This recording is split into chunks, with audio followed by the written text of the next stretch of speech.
Hello Internet, and welcome to my live reaction for the Cuckoo's Fiancee, or A Couple of Cuckoos, chapter 121. When we last left our heroes, Nagi was, studying in order to beat Hiro at this big climactic test for them. Meanwhile, I got to doing some, personal theorizing as to why, Hiro had, allowed Sachi to stay with her.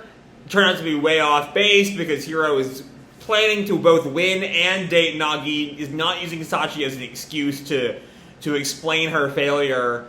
But later that night, first there's this weird bit where Erika finds out that Nagi is really into math, and it's not quite clear what the point of all that is.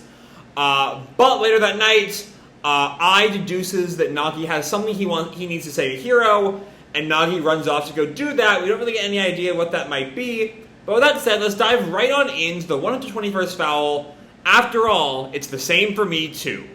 And our picture here is a color cover of all four girls, in their swimsuits. It's very, fan servicey. And we pick up with a bit of a flashback of Nagi texting Hiro before he runs off to go talk to her. Can I see you right now? What for? There's something I want to talk about. Okay. And we then cut to the Amaumi house as Erika announces, "Oh crap! I didn't notice that it was already this late, and it's only 9 o'clock, I think. So it's not super late. I guess it's a school night, And she opens her bedroom door, and she sees that Nagi's door is open and the lights are off. And Erika goes down the stairs, sort of joke mocking Nagi, underestimating her. That Nagi-kun looks like he's already gone to bed. Your arrogance may just end up being your undoing. Then Ai greets her from the bottom floor, saying, "That's not it. Nagi-chan is headed out." "What? At this time of night? Where?" "To Hiro-chan's place. He went to tell her the truth. To stand up to destiny." Okay, what truth is that? Because I think that Hiro knows most truths that Nagi would tell her, unless it's actually, I'm into someone else, into Erika, or in Ai's fucked up little worldview, into Ai. Either way, we're about to find out, I reckon. Because we're at the shrine, Nagi and Hiro sitting on the steps of the shrine, as Nagi sort of sits there and sweats, and Hiro questions, "So, what was it you wanted to talk about?" And Hiro looks away for a second and then questions, "Was there a problem you didn't get that you needed help with?" As if, right. Then is it about Erika-chan? No. Sachi-chan maybe? No. Ai-san then? No. So it's about me? And Nagi, no more beating around the bush, goes straight for it. "That's right." And Hiro gets a little there's a few drops of sweat. She's a little anxious, it seems. "Since then, I've had some time to think about it. I've always liked you, Seigua-san." Which, isn't exactly new. That's a well-known fact in their dynamic at this point. And Hiro just tells him, "Yeah. Even when I first beat your test score and confessed to you, and you didn't accept my confession. Yeah? Yeah, obviously, you would not have confessed had you not liked her. And even when we went collecting shrine stamps together, and when we first went on a date, and when our secret came out, and when we were at the hotel all alone together, and when I went and stole you away too, and we got that little flashback to the elopement arc. I love that elopement arc. I really can't help but think I like her after all." And Hiro just sort of mutters, "Yeah, but I've realized, when I was confessed to for the first time in life by Ai-chan, when I finally understood that Sachi wasn't my real sister, moving on, and when Amano-san and I realized our feelings for each other. I can't tell my feelings for you are out of love, or if I just like you as a person and a rival. I don't know what it is that's been killing me." He just is shouting, and Hiro's a little uncomfortable here. Okay. So for a second there, I thought that there was a part of me that was this arc has been built up, very much as a kind of climax to Nagi and Hiro's relationship. To sort of like, this is the final test that they've sort of been, dancing around all this time. That like, this would like most likely put an end to Hiro as a romantic option. Especially if, as it sometimes seems, the series is starting to like close off its plot lines for an ending. But it's just him like announcing the concept of a harem manga, so like, it's a little weird. Anyway, the person on arrival, don't know what it is, it's been killing me. And Hiro, like, reaches out to him, so, Umino-kun, just calm down. Nagi goes on, but even then, I still agreed to your challenge. And Hiro sort of is taken aback at this, like, moment of, like, deflation. I don't know. Going out with a person you like should be something that excites you. Something that makes you want to explode. It should be something more inspiring than this, right? But instead, I feel so anxious. And Hiro questions, so you mean... and Nagi then turns back to her. Even given those circumstances, would you still be willing to go out with me like that? Okay.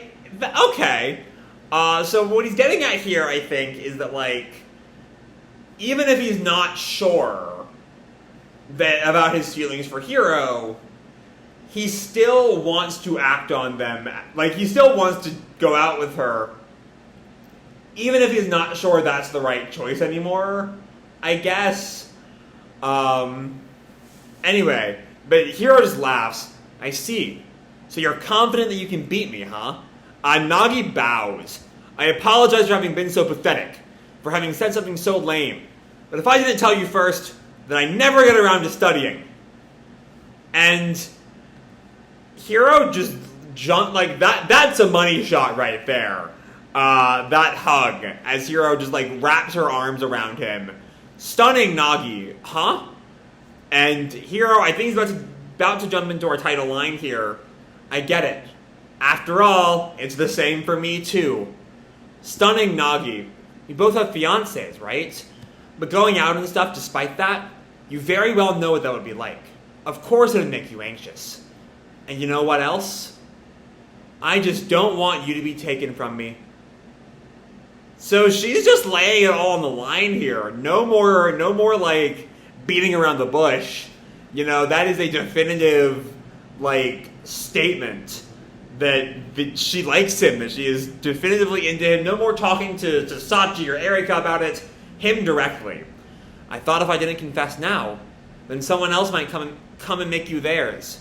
And that's why I confessed. Is it love, or because I'm a sore loser? I don't even know myself. I thought you accepted my challenge knowing that. Sorry for letting you worry about it all alone. If we're not noticing it before. So it's more like it's Cuckoo. Cuckoo is really good at these, like, messy feelings. It never, when you're a teenager in, like, not even like a first love with a harem, it's all first love is weird, but, like, things don't make sense. Their feelings are sort of very circular and very weird and very not quite sensible, but, like, have you ever met a teenager? I spent all summer working with kids, and, like, they don't make sense most of the time. Anyway, if we're not noticing it before, but Nagi, like, tries to push back. No, wait, that's what I was, and they, like, separate. And Hiro looks up at him. Umino-kun, Seigo-san. And Sachi pops in and, like, physically separates them. The funniest Sachi has been all series. Alright, that's enough of that for now. And they're both sort of stunned. Sachi, and Hiro looks at her. You heard? So I heard you two weren't really sure if it was love. I take it that means it never was? So we see Sachi there is trying to boil down all of that complexity to a very simple answer. They were never in love, and it's an answer that very conveniently makes it easier for her to get with Nagi, but you know what I mean. But like, there's a lot of complexity in their particular feelings that, you know, I love Yoshikawa for really diving into. And Sachi's kind of pulling an eye and ignoring all that complexity. I don't know. But Nagi just sighs at her. Not at all. It all starts now. Huh? You mean you guys are going out now? Nope, not at all. That's why we're going to let the tests decide. So he's just... There's also... Looking at that art there on page 19, there's a very early series vibe to the way Nagi is drawn there. I don't know. It's something I noticed. And Hiro's like on board with this. I see. You know, if they don't know how they feel, let fate decide. Let the tests decide. Which is an interesting notion, given the whole break my fate Nagi from like way back in chapter 14. But it is an interesting little thing there. Like, it's very sort of, you know, who knows anymore, let's let the dice decide. But Sachi doesn't like this at all. What is wrong with you two? And Nagi and Hiro are like back in their own little world. Now all that's left is to keep moving on. I'm definitely going to win, you hear? No, I'm going to be the winner here. And Sachi just gets on to them. It's night, so keep it down. I'm back at home. Nagi picks up his pen and begins to study. This pen shall write our destiny. And so, each of their battles had begun. We see, you know, everyone except Hiro, hard at work. Sachi getting her skirt eaten by a horse, which is a thing, I guess. And Erika and Nagi both studying in their own ways. All four of them stand against destiny. Who will be the one to take the honor of first place? Okay, so again, you know, lots of complex feelings here. Lots of, like, barely sensible feelings, but in a way that, like always, feels believable to, like, having met a hormonal teenager. Like, yeah, that's kind of what they're like. You know? Like this is more self-awareness than you would expect from a teenager, but, like, all the feelings are sort of what you would see from your average teen. The whole, like, you know, what is this feeling that I'm interpreting as love? Is it actually love? Is it something else? Who fucking knows? And, like, I appreciate the way that, like, the characters are able to sort of confront that. Are able to sort of deal with that complexity. Though, you know, it's the weird thing about, like, he's talking about being with Hiro, and at the same time mentioning, when Amino-san and I realized our feelings for each other, which is, generally speaking, the moment that, like, you know, the relationship starts, and not, like, whatever the fuck happened in a better translation of the fairy scene would maybe explain whatever the fuck happened there, but, like, it's still weird. It's still a weird thing. But yeah, I really did enjoy that complexity, and of course, the art is second to none. You know, no one, like, there are few artists quite as, just, like, polished is the word I'd use to describe Yoshikawa. Like, looking at the hug, that just looks gorgeous. It's not, like, like, this isn't, like, Chojin's gorgeous art where, like, it's so out there, but, like, it's just, you know, the fundamentals incredibly well done. Like, that is a gorgeous panel right there. And then, yeah, I like a little bit of reconciliation. They don't sort of acknowledge that, like, they don't know anything about anything.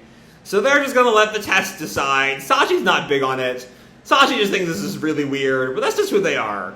And so, you know, especially, and also with Erika, I really hope Erika wins somehow. I think it'd be, like, the funniest option.